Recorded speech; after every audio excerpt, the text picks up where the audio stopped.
नमस्कार, मी अश्विनी. स्वागत आहे तुमचं स्वामी माऊली चॅनलमध्ये. आजच्या व्हिडिओमध्ये आपण देवघरामध्ये देवांची रोजची देवपूजा कशी करावी, त्यासोबतच देवांना आंघोळ कशी घालावी याबद्दलचे साधे सोपे नियम जाणून घेणार आहोत. तर व्हिडिओ स्किप न करता शेवटपर्यंत नक्की बघा. आपण आपल्या देवघरामध्ये जी पूजा करत असतो त्याचे संपूर्ण फळ आपल्याला मिळावं अशी आपल्या प्रत्येकाचीच इच्छा असते. आपण रोज जशी देवपूजा करतो तर त्या देवी देवतांनी आपल्यावरती प्रसन्न व्हावं, आपल्यावर, आपल्या घरातील व्यक्तींवर त्यांनी भरभरून आशीर्वाद द्यावा असं आपल्या प्रत्येकालाच वाटत असतं. आपल्या प्रत्येक कुटुंबामध्ये देवारा असतोच आणि आपल्या देवाऱ्यामध्ये प्रत्येक देवी देवतांच्या मूर्तीसुद्धा आपण ठेवत असतो. तर सर्वात आधी आपण देवपूजा करत असताना देवघर जे आहे ते स्वच्छ पुसून घ्यायचं आहे. आदल्या दिवशीचा जो वस्त्र असतं किंवा जो कापड असतो टाकलेला तो आपण काढून घेऊन ते देवघर स्वच्छ करून घ्यायचं असतं. त्यानंतर दुसरं वस्त्र आपण देवघरामध्ये अंथरून घ्यायचं. तर आपल्यापैकी बऱ्याच जणांच्या घरामध्ये स्त्री आणि पुरुष हे दोघंही पूजा करत असतात. तर आपल्या हातून बऱ्याचदा अशा काही चुका घडतात की ज्या आपल्याला कळतसुद्धा नाही. त्यामुळे संपूर्ण पूजेचं फळ हे आपल्याला मिळत नाही. तर ह्या चुका कोणत्या हे आपण जाणून घेऊया. त्यासोबतच ह्या चुका आपण कशा प्रकारे सुधारू शकतो तर हे सुद्धा आपण आजच्या व्हिडिओमध्ये जाणून घेऊया. तर व्हिडिओ शेवटपर्यंत नक्की बघा. तर सर्वात आधी ज्या वेळेस आपण देवपूजा करत असतो तर सर्वात आधी आपल्याला आपले हात स्वच्छ करून घ्यायचे आहे आणि त्यानंतरच आपण देवपूजेला बसायचे आहे. यासोबतच देवपूजेला बसत असताना आपले आसन हे कधीही देवाच्या आसनापेक्षा उंच असू नये. त्यासोबतच आपण देवपूजा करत असताना बसायला आसन घ्यायचं आहे आणि आसनावरती आपण बसायचं आहे आणि आसनावरती बसूनच आपल्याला देवपूजा करायची असते. त्यानंतर आता आपण पूजेला सुरुवात करत असतो. तर आदल्या दिवशी आपण जी काही फुले वाहिलेली असतात त्याचे रूपांतर दुसऱ्या दिवशी निर्माल्यामध्ये होते. तर आदल्या दिवशीची सर्व फुले आपण जसे की जे देवांना वाहिलेले असते त्याचप्रमाणे आपण मंगल कलशावरती ठेवलेले असते किंवा इतर जी काही पूजा मांडलेली असेल त्याच्यावरती जे फुलं वाहिलेले असतात ते सर्व आपल्याला एकत्रित करायचे असतात आणि ते निर्माल्यामध्ये टाकायचे असतात. थोडक्यात निर्माल्य म्हणजे आपण आदल्या दिवशी जे काही फुलं किंवा धूप दीप देवांना दाखवत असतो तर त्याचे दुसऱ्या दिवशी निर्माल्यामध्ये रूपांतर होते. तर ते आपल्याला एखाद्या निर्माल्यामध्ये किंवा तुमच्याकडे जर मोठं एखादं झाड असेल तर झाडाच्या खोडाशी सुद्धा तुम्ही हे टाकू शकता. त्यानंतर निर्माल्य काढून घेतल्यानंतर आपल्याला सर्वात आधी दिवा लावून घ्यायचा आहे. कारण कुठलीही सेवा करत असताना आपण दिव्याच्या साक्षीने करत असतो. त्यामुळे आपल्याला सर्वप्रथम दिवा लावून घ्यायचा आहे आणि दिव्याची वात कधीही एकच ठेवू नये. बऱ्याच वेळेस आपण सकाळी दिवा लावतो आणि दुसऱ्या दिवशी तो दिव्यामधली जी वात आहे ती तशीच असते. त्यामुळे आपण तीच वात परत त्याच्यामध्येच तेल टाकून परत तो दिवा तसाच लावून घेतो. पण असं करायचं नाही. त्याच्यामधली ती वात काढून घ्यायची आणि त्यामध्ये नवीन दुसरी वात टाकायची आहे. दिवा स्वच्छ धुवून घ्यायचा आहे. त्यानंतरच आपल्याला दिवा प्रज्वलित करायचा असतो. तर आता दिवा लावून घेतल्यानंतर दिव्याला सुद्धा आपल्याला हळदी कुंकू आणि अक्षदा वाहून घ्यायच्या आहेत. त्यासोबतच आपल्याला दिव्याला आसनावरती सुद्धा ठेवायचं आहे. आसन म्हणजे काय तर आपण एखादं छोटं वस्त्र असेल त्याच्यावर सुद्धा तुम्ही दिवा ठेवू शकता किंवा मग एखादी वाटी घ्यायची किंवा प्लेट घ्यायची आणि त्याच्यामध्ये थोडे तांदूळ टाकायचे, त्याच्यावर हळदी कुंकू आणि नंतर त्याच्यावरती आपल्याला तो दिवा ठेवून प्रज्वलित करायचा असतो. अशा प्रकारे आपल्याला दिव्याला आसनावरती ठेवायचं असतं. तर आता यानंतर आपल्याला देवपूजेला सुरुवात करायची असते. तर त्यासाठी आपण एखादं ताम्हण घ्यावं.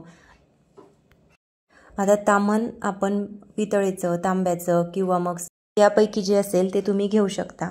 त्यानंतर आपल्याला शंखामध्ये आपण जे आदल्या दिवशी भरलेलं पाणी असते ते आपल्या संपूर्ण घरामध्ये सर्वीकडं चारही कोपऱ्यांना शिंपडायचे असते आणि त्यानंतर जे उरलेले पाणी आहे ते आपण घरातील इतर लोकांना आणि आपण स्वतःसुद्धा ते तीर्थ म्हणून घ्यायचे असते. आणि त्यानंतर थोडेफार जरी पाणी उरले तर ते आपण एखाद्या झाडाच्या खोडाशी टाकून द्यायचे आहे.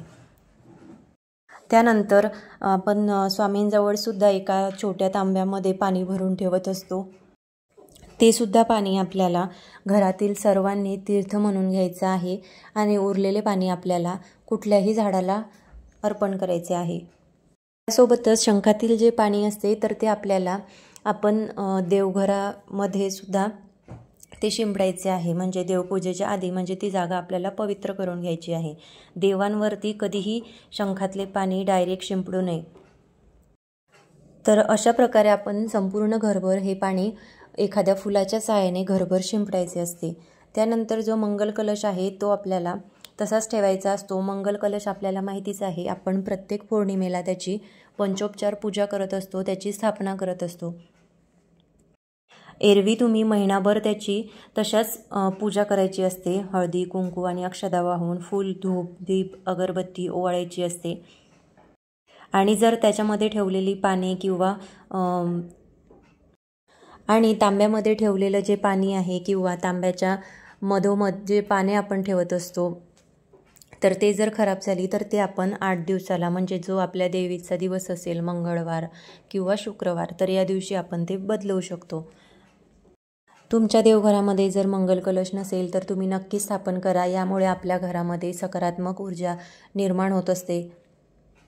तर या मंगल कलशामध्ये सुद्धा जे पाणी असते ते आपण आपल्या घरामध्ये जी तुळस असते त्या तुळशीला आपण अर्पण करायचे नाही। तुळस सोडून इतर कुठल्याही झाडाला तुम्ही हे पाणी अर्पण करू शकता, फक्त आपल्याला हे पाणी तुळशीला अर्पण करायचे नाही।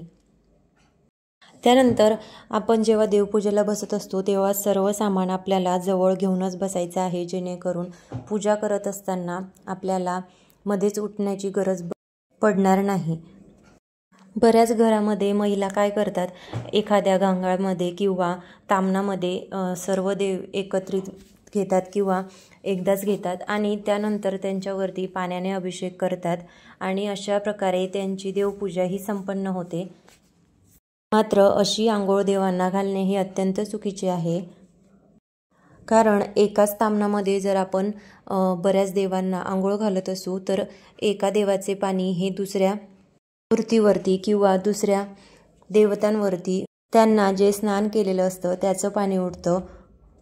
म्हणजे एका देवाच्या पाण्याने आपण दुसऱ्या देवांना आंघोळ घालत असतो, तर हे अत्यंत चुकीचे आहे।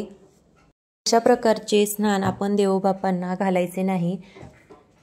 तर देवांना कशा प्रकारे स्नान घालावे, देवपूजा कशी करावी हे आपण जाणून घेऊया। तर तुम्ही जसं बघितलं मी देवघर आधी स्वच्छ एका कापडाने पुसून घेतलेलं आहे। देवघर पुसण्यासाठी आपल्याला वेगळं वस्त्र घ्यायचं आहे आणि देव स्वच्छ करण्यासाठी म्हणजेच देवांना जेव्हा आपण स्नान घालतो तर देवांना स्वच्छ करून घेण्यासाठी आपल्याला दुसरं कापड वापरायचं असतं। आणि आपली देवपूजा झाल्यानंतर सुद्धा आपण हे कापड जे आहे ते इतर कुठल्याही कामाला घरामध्ये वापरायचं नाही। फक्त देवांसाठीच आपण हे कापड बाजूला ठेवून द्यायचं असतं। म्हणजेच धुवून परत तसंच जेव्हा ते वाळतं तर त्याच्यानंतर परत ते देवघरात आपण तसंच ठेवून द्यायचं आहे। तर बघा आता अशा प्रकारे मी एक एक करून सर्व देवी देवतांना सर्वात आधी गणपती बाप्पांना स्नान घालून घेतलेले आहे।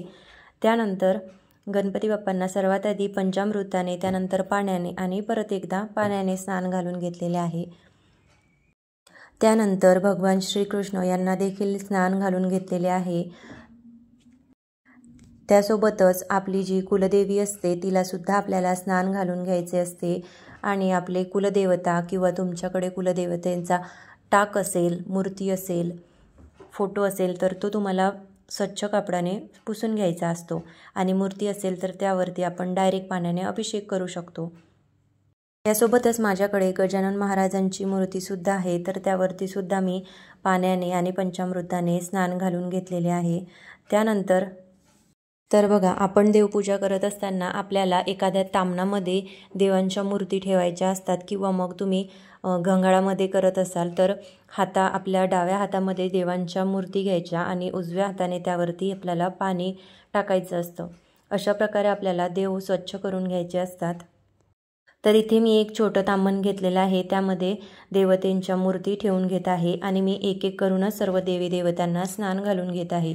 एकदाच आपण सर्व देव एकाच तांबणामध्ये ठेवून त्यांना आंघोळ घालायची नसते, त्यामुळं मी इथं एक एक करून सर्व देवी देवतांना स्नान घालून घेत आहे।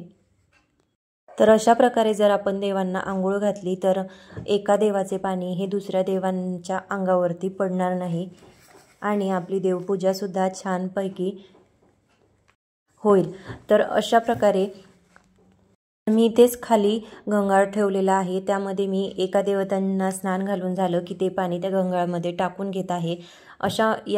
यामुळे काय होतं, एका देवाचं पाणी हे दुसऱ्या देवाच्या अंगावरती पडणार नाही। तर इथे बघा, एक एक करून मी अशी देवबापांची मूर्ती ही स्वच्छ करून घेत आहे, त्यांना स्नान घालून घेत आहे। त्यानंतर प्रत्येक देवदेवतांची मूर्ती ही आपण स्वच्छ कपड्याने पुसून घ्यायची आहे। आता इथे घंटाला सुद्धा स्वच्छ करून घेत आहे। तर घंटा ही आपल्याला देवांच्या उजव्या बाजूला ठेवायची असते, म्हणजेच आपल्या डाव्या बाजूला, आणि शंख हा आपल्याला देवांच्या डाव्या बाजूला ठेवायचा असतो, म्हणजे पूजा करणाऱ्या व्यक्तीच्या उजव्या हाताला शंख येत असतो। तर अशा प्रकारे एक एक करून सर्व मूर्ती आपल्याला स्वच्छ करून घ्यायची आहे आणि त्यावरती आपल्याला थोडेही पाणी ठेवायचे नाही। पाणी जर मूर्तीवरती राहिले तर जेणेकरून आपल्या मूर्तीवरती पाण्याचे डाग राहणार नाहीत। असं केल्याने एका मूर्तीचं पाणी हे दुसऱ्या मूर्तीला स्पर्श करणार नाही, त्यामुळं आपल्याला जो काही देवपूजेमधला दोष असतो तो लागत नाही। तर जसं की तुम्ही बघितलं, आपल्या डाव्या हाताला आपल्याला कुलदेवतांची मांडणी करायची आहे आणि आपल्या उजव्या हाताला आपली कुलदेवीची। तुमच्याकडे जर कुलदेवीचा टाक असेल, मूर्ती असेल किंवा फोटो असेल तरीसुद्धा तो तुम्ही आपल्या उजव्या हाताला म्हणजेच देवांच्या डाव्या बाजूला ठेवायचा आहे। आणि पुरुष देवतांचा म्हणजेच आपल्या कुलदेवतांचा टाक आपल्याला आपल्या डाव्या बाजूला म्हणजेच आपल्या स्वामींच्या उजव्या हाताला आपल्याला ठेवायचा असतो। तर आता सर्वात आधी आपण देवांचे यंत्र जे आहेत ते ठेवून घ्यायचे असतात, कारण यंत्र हे देवांचे आसन आहे असे मानले जाते। त्यामुळे देवतांची स्थापना करण्याआधी आपण सर्वप्रथम आसन म्हणजेच यंत्र जे काही आपल्याकडे असतील तर ते आपण देवघरामध्ये ठेवायचे आहेत। तर इथं मी सर्वात आधी कुबेर यंत्राला स्वच्छ स्नान घालून घेतलेले आहे। त्यानंतर ते एका छोटा माझ्याकडे पितळीची प्लेट आहे, त्यामध्ये लाल वस्त्रावरती मी ते ठेवत असते। लाल वस्त्र हे भगवान कुबेर यांना अतिशय प्रिय असते, त्यामुळं मी लाल वस्त्रावरती कुबेर यंत्र ठेवत असते। यासोबतच तुमच्याकडे जर कुबेर यंत्र असेल तर तुम्हाला रोज जर शक्य होत असेल तर तुम्ही कुबेर यंत्रावरती कडुलिंबाचे पाने सुद्धा अर्पण करायचे आहेत। कडुलिंबाचे पाने हे भगवान कुबेर यांना अतिशय प्रिय असतात। यासोबतच आपण त्यांना म्हणजे त्यांच्या यंत्रावरती बुक्का, गुलाल, त्यासोबतच कुंकूसुद्धा अर्पण करू शकतो। त्यानंतर आता मी कासवाला सुद्धा स्नान घालून घेतलेले आहे आणि असे स्वच्छ कापडाने ते पुसून घेणार आहे। कासव हे आपल्याला मधोमध ठेवले तरी चालेल, पण मी देवघरामध्ये स्वामींच्या पादुका ज्या आहेत त्या समोर असतात स्वामींच्या, त्यामुळं मधोमध ठेवणं शक्य होत नाही, म्हणून मी कासव जे आहे ते शंखाच्या बाजूला ठेवून घेत असते, म्हणजे स्वामींच्या डाव्या बाजूला ठेवून घेत असते। यानंतर गाय आणि वासराची सुद्धा स्नान घालून झालेले आहे। गाय ही नेहमी वासरासोबतच आपल्या देवघरामध्ये असायला हवी। फक्त एकटीच गाय आपल्याला आपल्या देवघरामध्ये ठेवायची नाही, आणि गाय ही पितळेची किंवा चांदीचीच आपल्याला आपल्या देवघरामध्ये किंवा तुळशीमध्ये जर तुम्ही ठेवत असाल तर अशाच प्रकारची गाय आपल्याला वासरासोबत ठेवायची असते। त्या व्यतिरिक्त कुठल्याही धातूची गाय आपण आपल्या देवघरामध्ये ठेवायची नाही। त्यानंतर आता कुबेर यंत्र ठेवून झालेलं आहे। यानंतर रुद्रयंत्रावरती मी पंचामृताने आणि त्यानंतर पाण्याने स्नान घालून घेणार आहे। तर अशा प्रकारे कुबेर यंत्रावरती स्नान घालून झाल्यानंतर रुद्रयंत्राला सुद्धा स्वच्छ करून देवघरामध्ये स्वामींच्या उजव्या बाजूला म्हणजेच तिसऱ्या पायरीवरती ठेवून घेणार आहे, कारण दुसऱ्या पायरीवरती उजव्या हाताला मी भगवान शिव यांची पिंड ठेवून घेणार आहे। तर आपले देवघर हे शक्यतो लाकडीच असावे, त्यातल्या त्यात देवघर हे शिसम किंवा सागाच्या लाकडापासूनच बनवलेले असावे। जसे आपल्या घराला आयव्यय असते तसे देवघरालाही आयव्यय असते, म्हणून तर देवघर हे नेहमी 17 बाय 17 इंच किंवा 21 बाय 21 इंच किंवा 25 बाय 25 इंच या मापातच असावे। देवघराला 3 किंवा 5च पायऱ्या नेहमी असाव्यात। तर आता इथे रुद्रयंत्राला छान स्नान घालून झालेले आहे। त्यानंतर मी ते एका छोट्या पितळेच्या प्लेटमध्ये ठेवत असते। तर ते मी एका पांढऱ्या वस्त्रावरती ठेवत असते, कारण पांढरं हे वस्त्र हे भगवान शिव यांना अतिशय प्रिय असतं आणि त्याच्यावरती रुद्रयंत्राची ही 27 मण्यांची माझ्याकडे माळ आहे, ती मी ठेवत असते। त्यानंतर आता ज्या गजलक्ष्मी आहेत त्यांना सुद्धा मी इथे स्नान घालून घेत आहे। गजलक्ष्मी ह्या आपण नेहमी देवघरामध्ये दोन्हीही बाजूला 2 ठेवायच्या असतात आणि देवघरामध्ये त्या ठेवल्यानंतर त्यांचे मुख आपल्याकडे यायला हवे आणि त्यांचा पाठीमागचा जो भाग असतो तो देवांकडे यायला हवा। अशाच प्रकारची गजलक्ष्मी आपल्याला आपल्या देवघरामध्ये ठेवायची आहे। यासोबतच त्यांची सोंड ही नेहमी वरती असावी। त्यासोबतच गजलक्ष्मी हे नेहमी चालणाऱ्या अवस्थेमध्येच असावे। स्थिर अवस्थेत असलेले गजलक्ष्मी आपण कधीही आपल्या देवघरामध्ये ठेवू नये। त्यानंतर आता तर आपल्या शास्त्रामध्ये गजांतलक्ष्मीचा संबंध हा विघ्नहर्ता गणेश आणि महालक्ष्मी यांच्याशी जोडलेला आहे।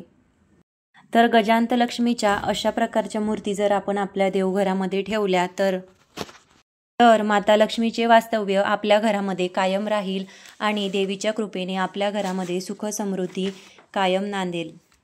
तर आता यानंतर मी भगवान महादेवांच्या पिंडीवरती स्नान घालून घेत आहे। सर्वप्रथम पंचामृताने आणि त्यानंतर स्वच्छ पाण्याने त्यांना स्वच्छ करून घेतलेला आहे। त्यानंतर स्वच्छ कापडाने पुसून घेणार आहे आणि देवघरामध्ये दुसऱ्या पायरीवर म्हणजेच स्वामींच्या उजव्या बाजूला ठेवून घेणार आहे। तर रुद्रयंत्र सुद्धा मी हे शिवपिंडीच्या अगदी समोर येईल अशाच पद्धतीने उत्तर दिशेलाच ठेवलेलं आहे, कारण रुद्रयंत्र हे भगवान शिव यांचं आसन आहे, त्यामुळं ते त्यांच्या अगदी समोर येईल अशाच पद्धतीने मी ठेवलेलं आहे। त्यानंतर माझ्याकडे स्वामींच्या लाकडी पादुका आहेत, तर त्या मी स्वच्छ कापडाने पुसून घेत आहे। ह्या पादुका लाकडी आहेत, त्यामुळं मी फक्त स्वच्छ कापडानेच पुसून घेत असते। कापड ओलासुद्धा अगदी थोड्याफार प्रमाणात करते, कारण त्या लाकडी आहे त्यामुळं डायरेक्ट पाण्याने त्यावरती मला अभिषेक नाही करता येत। तुमच्याकडे जर चांदीच्या किंवा तांब्याच्या स्वामींच्या पादुका असतील तर तुम्ही त्या नक्की पाण्याने स्वच्छ धुवून घेऊ शकता किंवा त्यावरती तुम्ही प्रत्येक ज्यावेळेस एकादशी असते प्रत्येक 15वारी एकादशीला तुम्ही त्याच्यावरती श्री सूक्त किंवा पुरुष सूक्त यांनी अभिषेक करू शकता। यासोबतच आपण सिद्धकुंजिका स्तोत्राचे सुद्धा पठण करू शकतो। तर अशा प्रकारे मी स्वामींच्या पादुका स्वच्छ कापडाने पुसून घेतलेल्या आहेत। त्यानंतर पादुका ठेवायला सुद्धा आपल्याला एक छोटा आसन ठेवायचं असतं, तर मी इथं देवघरामध्ये छोटं वस्त्र शिवून घेतलेलं आहे, त्याच्यावरती मी स्वामींच्या पादुका ठेवत असते। आणि स्वामींच्या पादुकाला आपल्याला फक्त अष्टगंधच लावायचं असतं, त्या व्यतिरिक्त आपण स्वामींच्या पादुकांना काहीच लावायचं नाही। आणि त्यासोबतच हिना अत्तर हे स्वामींना अतिशय प्रिय असतं, म्हणून मी ते रोज लावत असते।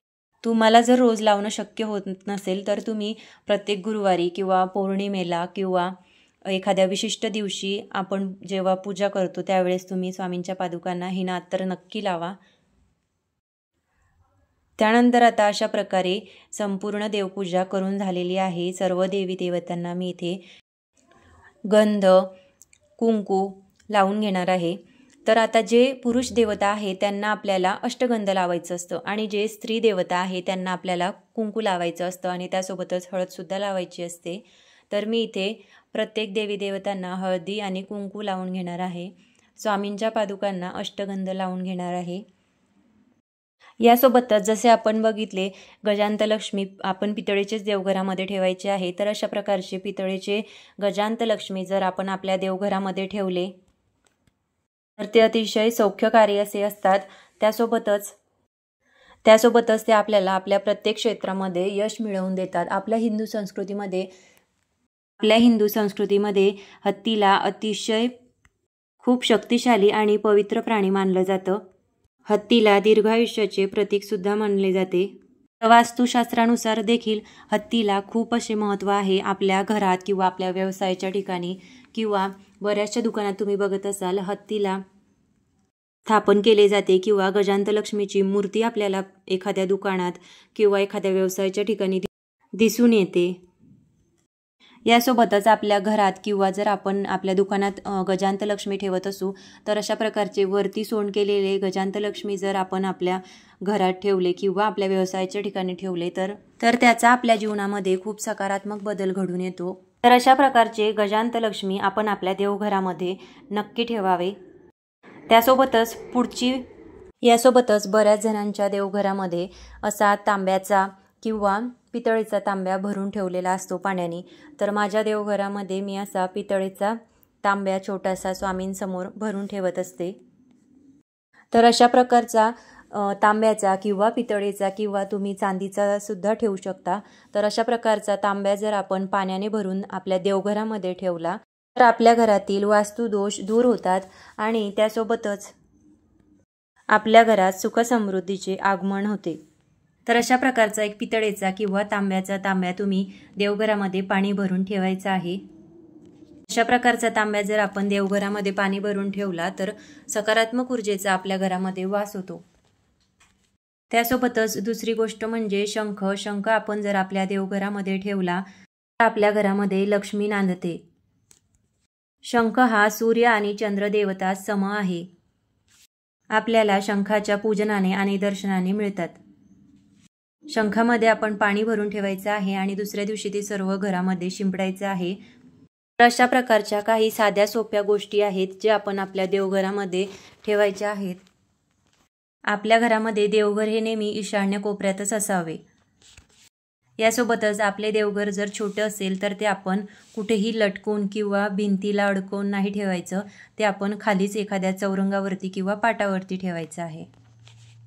यासोबतच आपल्या देव्हाऱ्यावरती कुठल्याही प्रकारची वस्तू किंवा अडगळ ठेवू नये। आपले देवघर नेहमी स्वच्छ सुंदर असावे। रोज आपल्या देवाजवळ सकाळ संध्याकाळ दिवा लावावा। त्यासोबतच धूप जाळावा, देवांना फुलं अर्पण करावी। जुने झालेले फोटो किंवा एकापेक्षा जास्त मूर्ती आपण आपल्या देवघरामध्ये कधीही ठेवू नये। त्याचे विधिवत पूजन करून आपल्याला त्याचे विसर्जन आपण करावे। तर कसा वाटला तुम्हाला आजचा हा व्हिडिओ हे कमेंट करून मला नक्की सांगा।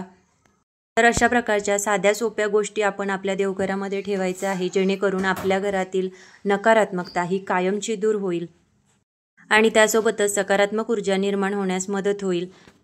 तुम्हाला जर आजचा व्हिडिओ आवडला असेल तर चॅनलला लाईक, शेअर आणि सबस्क्राईब नक्की करा आणि कमेंटमध्ये श्री स्वामी समर्थ नक्की लिहा। परत भेटूया अशाच एका नवीन व्हिडिओसोबत। तोपर्यंत श्री स्वामी समर्थ।